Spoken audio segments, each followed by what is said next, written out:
Bismillahirrahmanirrahim.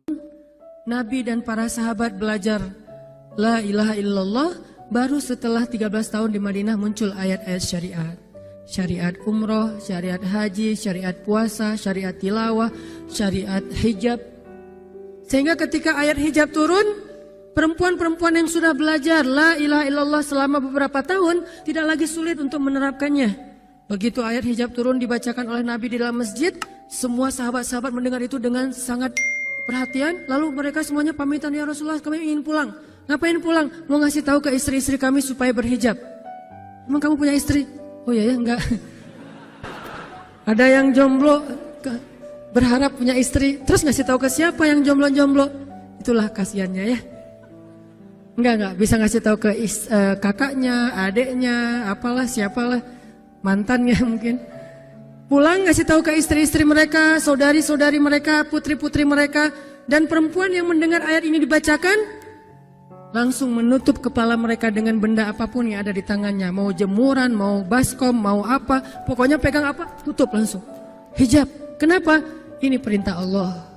Gak mungkin Allah memerintahkan kita sesuatu kecuali ada kebaikan di dalamnya. Itu aja pertimbangannya. La ilaha illallah. Bukan kenapa?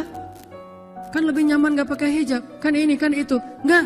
Satu aja alasannya. Alasan la ilaha illallah. Kalau ini perintah Allah, sami'na wa ata'na.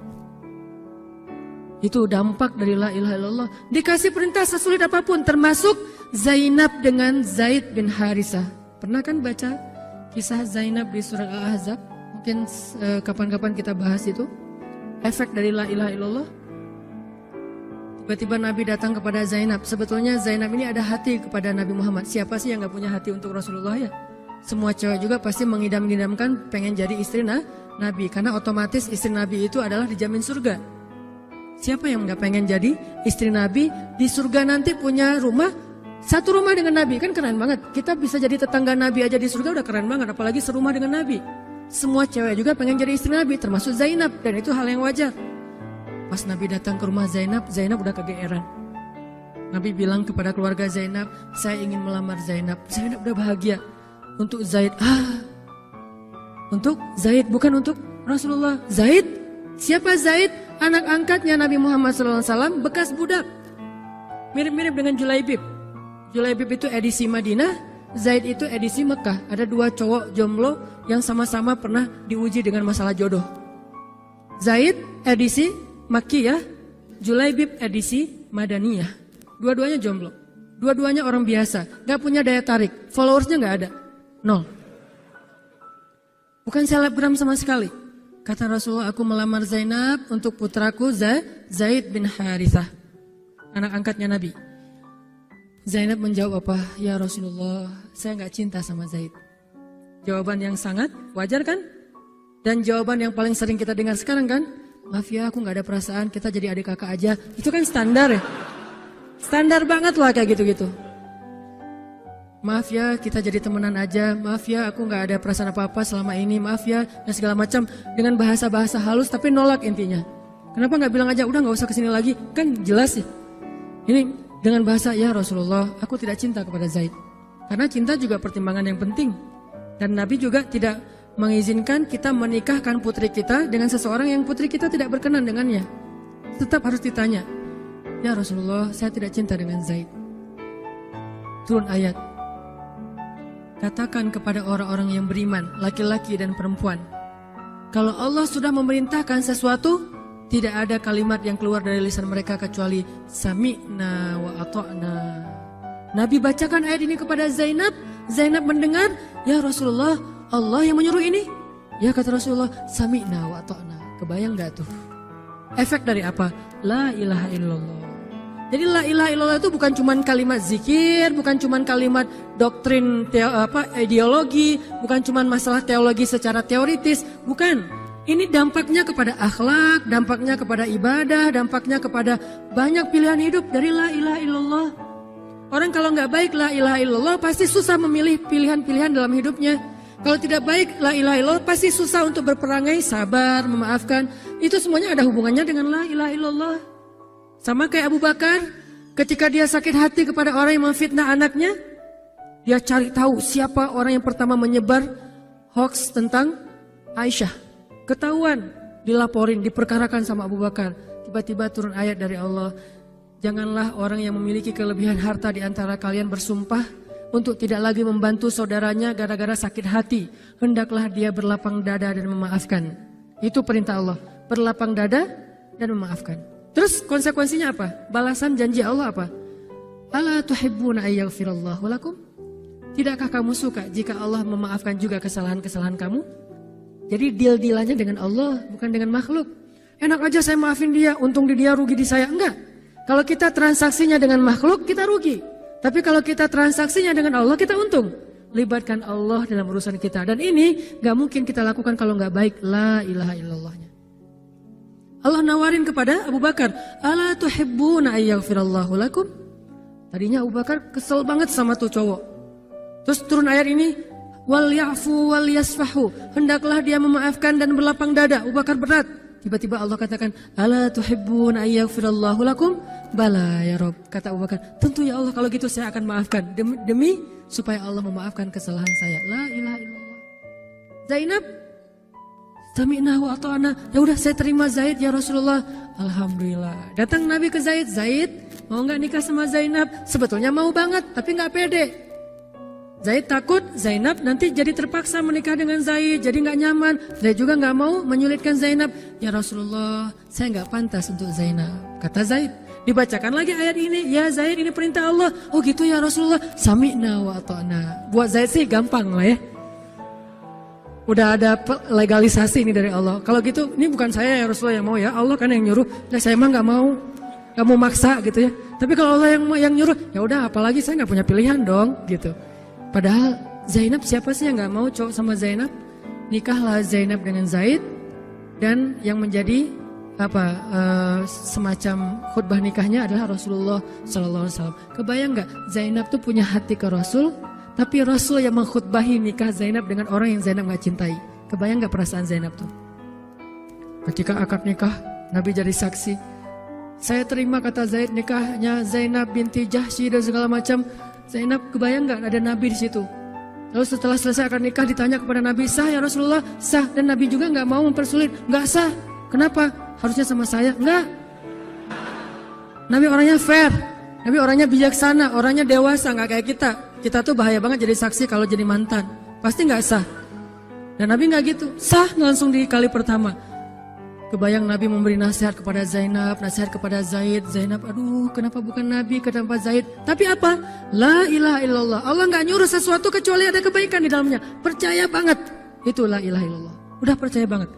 Zainab yakin, ini perintah Allah, ya sudah saya lakukan. Walaupun bukan dengan Nabi, padahal saya pengennya dengan Nabi. Kebayang gak sih pengen sama seseorang yang kita cintai banget, malah orang itu yang menjodohkan kita dengan orang yang kita gak pernah kebayangin. Amit-amit. Jangan dia ya Allah, jangan dia, dia. Kan berat tuh. Yang saya sering cerita, jangan saya. Pokoknya jangan Hanan, Hanan. Kenapa kok begitu? Karena dia bilang jangan saya bilang yang dia ya Allah. Akhirnya kita adu-aduan doa. Ya Ustadz, masa dilawan ya? Doanya lebih panjang, lebih sujudnya apa segala macam. Akhirnya jadi. Gak kebayang tuh buat Zainab. Kalau Zaid sih mungkin kebayang lah ya. Gimana happynya Zaid menikah dengan seorang cewek yang semua orang Mekah pengen nikahin dia. Tapi kalau Zainab, itu hari-hari yang sangat berat. Malam pertama gak kebayang buat Zainab. Zaid. Begitu Zaid datang, Assalamualaikum Zainab. Gimana tuh? Ini kalau kita lihat dari angle manusia ya. Karena Zainab juga manusia. Tapi semua emosional, subjektif manusia redam dengan iman la ilaha illallah. Harapannya cuma satu, pasti ada kebaikan di sini. Pasti ada kebaikan di sini. Walaupun gak kebayang kebaikannya apa, pokoknya ada aja. La ilaha illallah. Nikah Zainab sama Zaid. Cekcok selama 1 tahun, gak pernah akur. Pulang kerja rame, berangkat kerja rame, pagi rame, sore rame. Gak cocok aja tuh Zainab sama Zaid. Berkali-kali datang berdua sama ke Rasulullah, ya Rasulullah nasihati kami. Udah dinasihati pulang rame lagi, di mobil aja berdua rame, macet apa segala. Ya udah nikmati aja rame gara-gara macet. Terus aja kayak gitu. Pokoknya selama 1 tahun mereka sering percekcokan rumah tangga. Jadi kalau kita ngelihat ada keluarga yang mungkin baru menikah kemudian bercerai, jangan menjudge mereka. Karena menikah itu ibadah, perintah Allah. Itu lebih baik daripada tidak menikah tetapi sudah melakukan banyak perbuatan dosa. Walaupun akhirnya nauzubillah ada hal-hal di luar dugaan, maka la'allahu khair, mudah-mudahan ada kebaikan.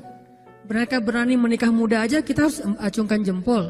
Mereka berani menikah muda aja kita harus respect.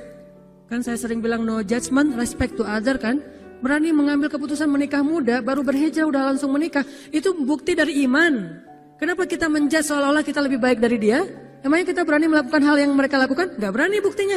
Berarti dia lebih baik daripada kita. Walaupun kesudahannya, kalau mereka bercerai setelah menikah baru beberapa lama, ada yang lebih soleh dari mereka juga bercerai baru setahun menikah. Zainab dengan Zaid, dua-duanya dijamin surga. Dua-duanya dijamin surga. Pernikahan mereka cuma bertahan setahun. Setahun kemudian, Zaid datang kepada Rasulullah. Zaid bilang, ya Rasulullah, kayaknya udah gak bisa dipertahankan hubungan saya dengan Zainab. Zaid, sabar. Rasul ketika Zaid mau datang sebetulnya udah dapat bocoran dari Allah. Allah udah ngejapri Rasulullah dalam bentuk ilham. Japrian Allah kan ilham ya. Japrian kita kan WA, itu juga habis kuota gak kebaca-baca. Kalau japrian Allah ke Rasul ilham. Ilhamnya apa? Kalau nanti Zaid datang, nanti baca di surat Al-Ahzab. Kalau nanti Zaid datang kepadamu meminta nasihat tentang Zainab, bilang kepada Zaid, ceraikan istrimu. Kalau udah diceraikan, nanti kamu nikahi Zainab. Ini perintahnya juga berat buat Nabi nih. Kebayang gak sih anak angkat kesayangan Nabi yang selama ini baik banget sama Nabi, tiba-tiba dia punya masalah dengan istrinya, disuruh cerain dengan niat kalau udah cerai nanti dia yang nikahin. Kan gak kebayang tuh buat Nabi. Ditambah lagi Nabi itu orangnya ra'fah banget, sangat gak enakan. Kita aja gak tega kayak gitu. Emang ada yang tega kayak gitu? Gak tega kan? Zainab mantan kita sih. Sekarang cowok itu datang ke kita, suaminya Zainab. Ustadz, gimana nih Zainab, perlu saya pertahankan? Emang kalian dari awal udah gak cocok, cerai aja deh. Kenapa? Bentar lagi gue mau nikahin Zainab. Gak kebayang kan? Kok Ustadz ngomong kayak gitu? Dapat ilham. Berat kan? Nabi itu kayak gitu loh, kondisi emosional beliau yang zulzilu, terguncang. Gimana nih caranya? Saya nggak enak banget, nggak tega banget sama Zaid. Kebayang wajah Zaid polos gitu. Ya Rasul gimana nih? Aduh, mau dibilangin ceraikan aja nggak tega. Mau dibilang pertahan tapi Nabi bilang suruh cerai, Allah suruh ceraikan. Akhirnya Nabi memilih emosionalnya, bukan perintah Allah. Wahai Zaid, tahan istrimu, jangan ceraikan. Padahal kata Allah suruh ceraikan. Lihat beratnya Nabi waktu itu. Akhirnya Zaid pulang, gitu ya Rasul. Ya pulanglah Zaid, Nabi gak enak banget sama Allah. Terus akhirnya Zaid sampai ke rumah, namanya Allah yang nyuruh kan gak bisa dirubah ya. Kun fayakun, cerai juga tuh walaupun Nabi bilang sudah bertahan. Allah marah kepada Nabi. Kata Allah, kamu merasa gak enak kepada manusia, tapi kamu merasa enak kepada saya. Diadu oleh Allah tuh coba, emosional. Nabi langsung sujud, ya Allah ampuni saya benar-benar, saya tahu saya gak enak sama Allah, tapi juga saya gak tega sama Zaid. Kebayang gak sih ya Allah wajah Zaid yang polos kayak gitu, disuruh cerain terus saya nikahin istrinya. Gimana perasaan Zaid? Wahai Muhammad, kamu merasa gak enak kepada manusia, tapi enak kepada saya Muhammad. Astagfirullah ya Allah, minta ampun Nabi semalaman. Ini benar-benar gak kebayang sama Nabi. Tapi Allah pengertian lah, tahu Allah, Nabi itu bukan mau gak taat sama Allah, cuma emang gak tega banget sama Zaid. Akhirnya Allah ngambil keputusan sendiri, Zaid cerai dengan Zainab. Setelah selesai masa iddah Zainab, Allah katakan Muhammad sekarang datang kepada Zainab, lamar Zainab. Dengan berat hati Nabi tok pelan gitu, berharap gak dibukain pintu. Langsung udah ditunggu ternyata sama Zainab. Eng gitu, bukain pintu. Pas Nabi datang, Assalamualaikum, Waalaikumsalam gitu. Zainab udah punya firasat. Nabi mengatakan, Zainab, ada perintah dari Allah. Apa ya Rasulullah? Sami'na wa ata'na. Belum juga dikasih tahu. Sami'na.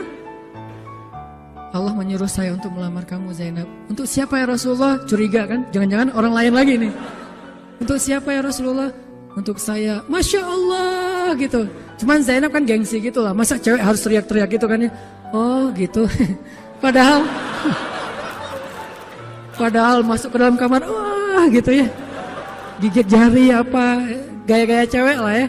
Oh gitu. Ntar ya saya pikir-pikir dulu. Saya istiqoroh dulu. Nabi diistiqorohin. udah diterima, sami'na wa ata'na. Dan inilah khair, kebaikan yang diharapkan oleh Zainab. Walaupun gak pernah terbayang, gak mungkin dong Zainab berpikir akan cerai setelah setahun kan. Tapi dia hanya yakin Allah itu gak mungkin nyuruh sesuatu yang gak ada kebaikannya buat kita. Gak mungkin, mustahil. Karena Allah gak pernah zalim kepada hambanya.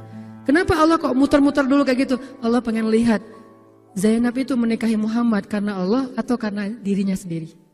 Kalau karena Allah, coba yang selain Muhammad berani nggak? Ternyata berani.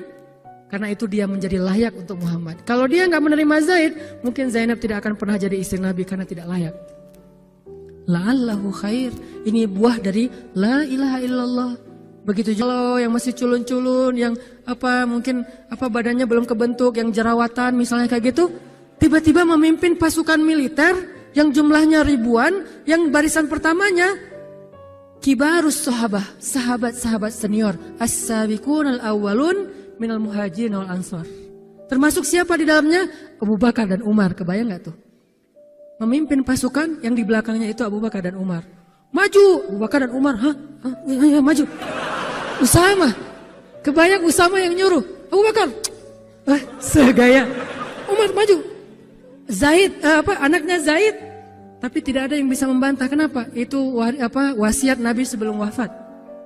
Aku perintahkan kalian untuk dipimpin oleh Usamah bin Zaid. Karena dia adalah anak muda yang luar biasa. Itu hadiah Allah untuk Zaid. Karena dulu mau menikahi Zainab walaupun hatinya sebetulnya tidak mau. La'allahu khair, la ilaha illallah. Masing-masing dikasih kebaikan dengan cara-cara yang berbeda.